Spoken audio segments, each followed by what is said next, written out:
Please stand for a reading from the Gospel of Mark.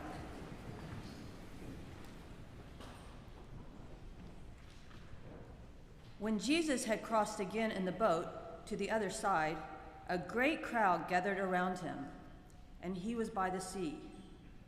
Then one of the leaders of the synagogue named Jairus came, and when he saw him, fell at his feet and begged him repeatedly, "My little daughter is at the point of death. Come and lay your hands on her, so that she may be made well and live." So he went with him, and a large crowd followed him and pressed in on him. Now there was a woman who had been suffering from hemorrhages for 12 years. She had endured much under many physicians and had spent all that she had, and she was no better, but rather grew worse. She had heard about Jesus and came up behind him in the crowd and touched his cloak, for she said, "If I but touch his clothes, I will be made well." Immediately her hemorrhage stopped, and she felt in her body that she was healed of her disease. Immediately aware that power had gone forth from him, Jesus turned about in the crowd and said, "Who touched my clothes?" And his disciples said to him, "You see the crowd pressing in on you. How can you say, 'Who touched me?'" Yet he looked all around to see who had done it. But the woman, knowing what had happened to her, came in fear and trembling, fell down before him, and told him the whole truth. He said to her, "Daughter, your faith has made you well. Go in peace and be healed of your disease." While he was still speaking, some people came from the leader's house to say, "Your daughter is dead. Why trouble the teacher any further?" But overhearing what they said, Jesus said to the leader of the synagogue, "Do not fear, only believe." He allowed no one to follow him except Peter, James, and John, the brother of James.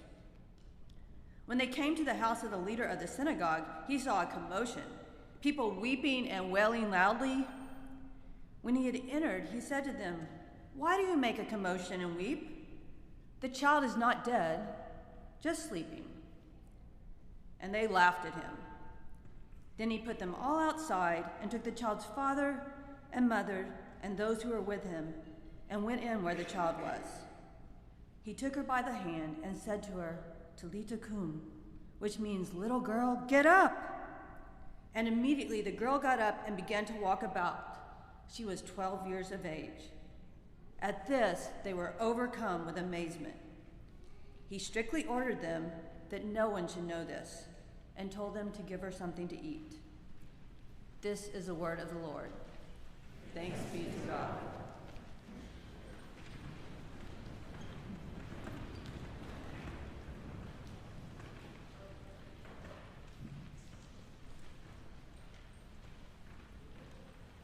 Your faith has made you well.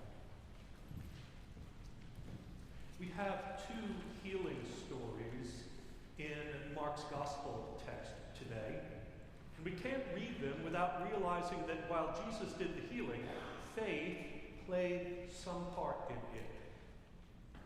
What part? And what do we mean by healing? Jesus is back in Jewish territory after having gone across the lake to the others on the other side, Gentile territory. He is now back again with his own people on the Jewish side. He's still challenging social hierarchies, though, and purity rules. Remember, this was an honor culture. Men were duty-bound to protect women and to take initiative. Women, for their part, were to guard the boundaries of shame and to make sure they didn't transgress their place. Well, a prominent Jewish man named Jairus, a leader of the synagogue, probably in Capernaum, runs up to Jesus. Jairus' daughter is 12 years old, his only child, and she was sick unto death. You can almost feel the love and tenderness in this, can't you? From the father who falls at Jesus' feet and begs him to come lay hands on his little girl and to heal her. Jairus is doing his honor-bound duty to protect his daughter, but he is also going way beyond and humbling himself and making himself into a beggar. Faith is often sparked by desperation. But faith isn't just positive thinking or an inner power supply that makes things happen. It's more an acknowledgement of powerlessness that knows that it can't make things happen, which is why we go to Jesus then and even now. Well, on their way to the house, the crowd is so thick that Jesus is being carried along by it like a rock star in a mosh pit, right? Somehow, a woman is able to break through and touch him.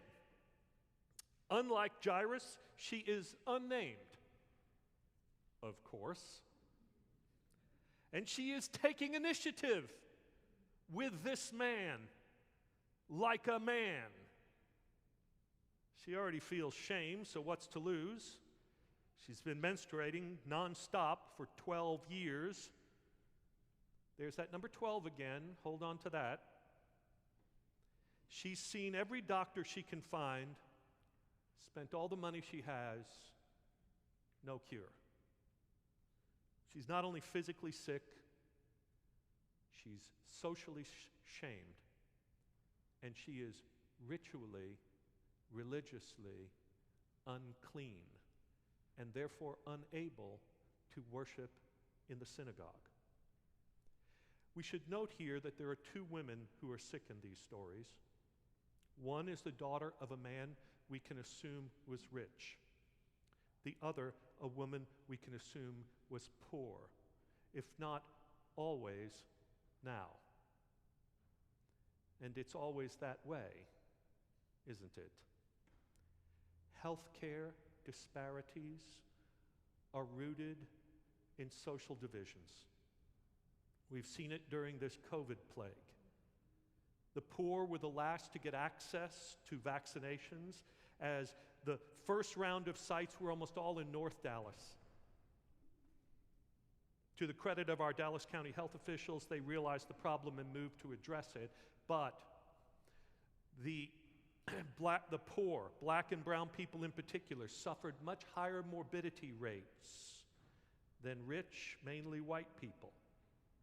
And what's more, we still can't agree that everyone has a right to access to decent health care in this country, even though we know how to do it. And there's more than one way to do it. So shame on us. Anyway, this woman doesn't confront Jesus directly as Jairus does. She just believes that if she can only touch him, even if he doesn't know it, she will be healed. And so she does, and she is. She reaches out and touches Jesus and feels her flow stop immediately. For his part, Jesus has been pushed and pulled by the jostling crowd, but he feels the power leave him. And so he stops to find the woman. He's the kind of physician who treats the person, not just the patient. The disciples want him to hurry on to the important man's house and can't believe he is stopping to try to find a needle in a haystack when Jairus' daughter is dying, right? But Jesus knows that these are both daughters of Israel, despite their differences. See, he's always looking to lift the lowly, to center the marginalized, to enfranchise the disenfranchised. So the woman comes forward in fear and trembling, as if she knows she's done something shameful, but she couldn't help herself. Instead of calling her out, he calls her up, right? Daughter, your faith has made you well. He makes her a model of faith, something unheard of in that time. Well, just then word comes that Jesus has taken too long and Jairus' little girl has died. Jesus is undaunted. He tells Jairus not to fear, but to have faith. What kind of faith? Faith like the unnamed woman. So they go to the house, although everyone thinks hope is lost. They pass through a wailing commotion of weepers who are doing exactly the thing you would expect them to do in grief, and they are doing the right thing. Jesus goes into the little girl's room with Peter, James, and John because this is going to be grand rounds, you understand. Training for residents who are going to have a healing ministry after him. Jesus says, she isn't dead, she's just sleeping. In other words, he's reframing the situation that seems otherwise hopeless but for the power of God. And he knows that if he touches a dead body, it will make him ritually unclean also.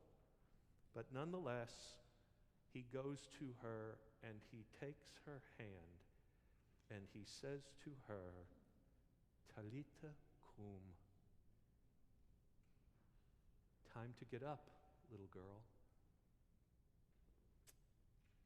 And she does. I had a text this week from Tim Krause.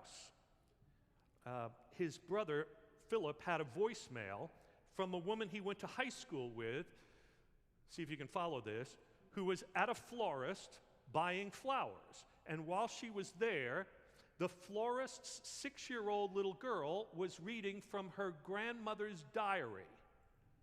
And she came upon some pages with notes from a sermon by Louis Krause, Tim and Philip's father.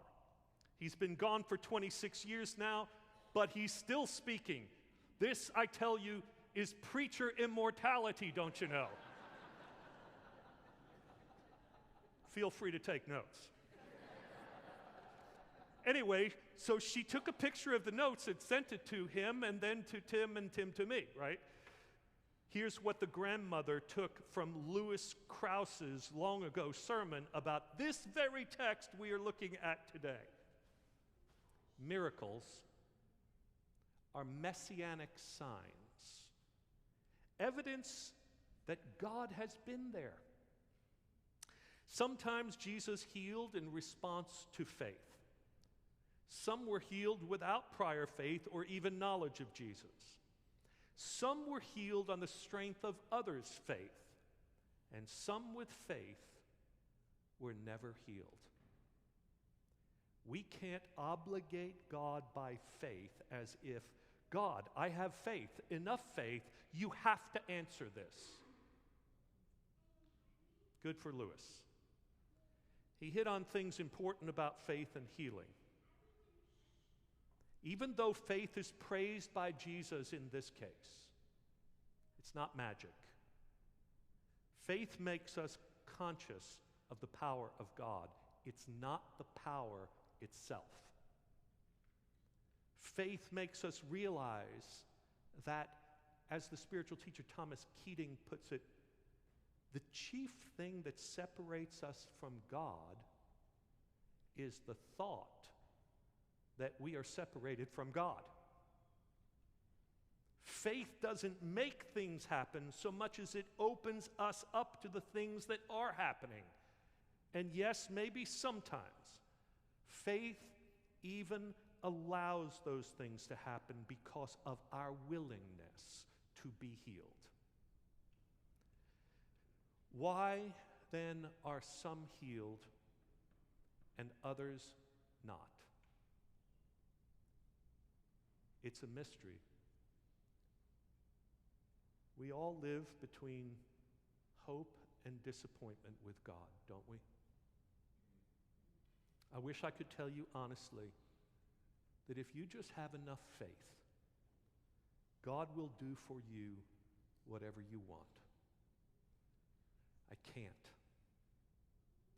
I wish I could tell you that everything happens for a reason, and that sooner or later you will understand what that reason is that it happened for. I can't. What I can tell you is that faith puts us in the position to participate with God in the healing of the world. Sometimes we are healed that way. Sometimes our loved ones are healed. And sometimes the healing is different than we expect. The word Jesus uses for healing in this text is sozo in the Greek, and it can mean to be healed, to be saved, or to be made whole. Which is to say, healing is sometimes about being cured, but it's all the time about something more than that. Lewis was right about miracles being signs, but I would say they are signs not just that God has been there, but that God will be there also. That is, these signs point forward as well as back. Healings did not just come from faith. They pave a path for faith. Faith, in this case, for instance, that Roman-occupied and spiritually demoralized Israel will rise again, which is what that 12 is all about, representing the 12 tribes of Israel. But also faith for that time that is yet to come in the story, when all seemed lost on the cross of Christ, and God would reach out a hand into the tomb and say to God's Son, "Time to get up." And we would believe. We would all rather get well and never have a loved one die. But faith sometimes brings a different kind of healing. Reflecting on this passage, Pastor Judy Kincaid talks about her mother's faith in the face of her own death. Her mother, she said, was not a brave person. She was beautiful and kind, but she never handled trouble well.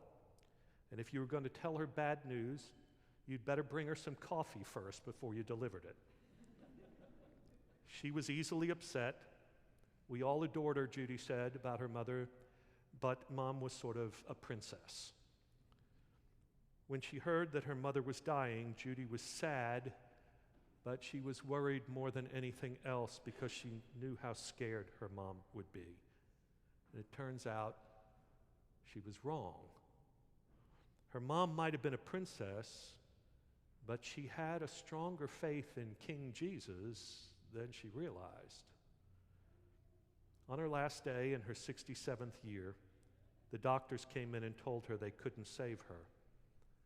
She didn't panic. She didn't cry. She surprised everyone. She said, "I always wondered what it would be like to be told it was my last day on earth. It's okay. I'm ready." She spent the day saying goodbye to people, and by that evening, she was gone. She didn't get the physical healing Judy prayed for, but she got something else that was enough. She got peace and calm. She got joy and the promise of eternal life. Judy imagines that at the end, Jesus was there in the room at her bedside, reaching out his hand and saying to her, "Daughter, your faith has made you well. Time to get up.